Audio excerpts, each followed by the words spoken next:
অনেকে জেগে গেছে, অনেকে কিন্তু ঘুমিয়ে গেছে। এখন বাজে রাত 12টা।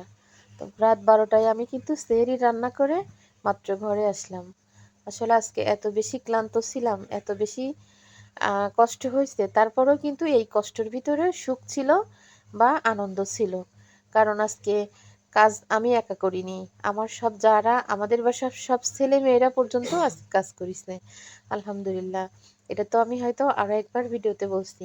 ইচ্ছা করতেছিল না যে আমি রান্না করি, যেহেতু সে ইফতারির 2-3 মিনিট আগে দুপুরের মানে গোসল করলাম আমি। তো তখন গোসল করার পরে এসে মন চাচ্ছিল না যে তখন আমি রান্না করি। তো তখন শুধু ইফতারি গুছাই, ইফতারি করে একটু রেস্ট নিয়ে তারপরে হচ্ছে এখন আসলাম রান্না করতে। তো এখন আর বেশি কিছু রান্না করব না।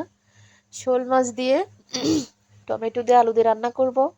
আর হচ্ছে ডিম ভর্তা দিছি, আর দুধ আর কলা আছে, আরও একটু কালকে বালি মাছের তরকারি আছে। এগুলা দিয়েই কিন্তু সেহরিতে হয়ে যাবে। ইফতারি করার পরে আর কিন্তু ভাত কেউ খায় না, কখনো খাই কখনো খাই না। তা ওইভাবে মানে সন্ধ্যা রাত্রে খাওয়ার কোনো তাড়া থাকে না। তো এখন আমি এই 4 পিস মাছ দিয়ে, একটা টমেটো দিয়ে, আর এইখানে মাত্র একটা আলু দিছি, দিয়ে অল্প একটু তরকারি, দেখেন কড়াইয়ের তলে কিন্তু তরকারি, তারপরও তরকারি থেকে যায়।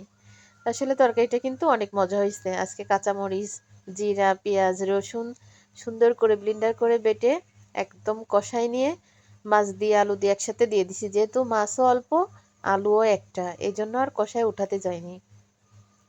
একসাথে দিয়ে কষায় সুন্দর করে ঝোলের পানি দিয়ে টমেটো দিয়ে দিছি। যে কোনো রান্নাতে, এই যে আমি অনেক আপুদের রান্না দেখছি যে টমেটো, পেঁয়াজ, মরিচ, মাছ একসাথে দিয়ে দেয়।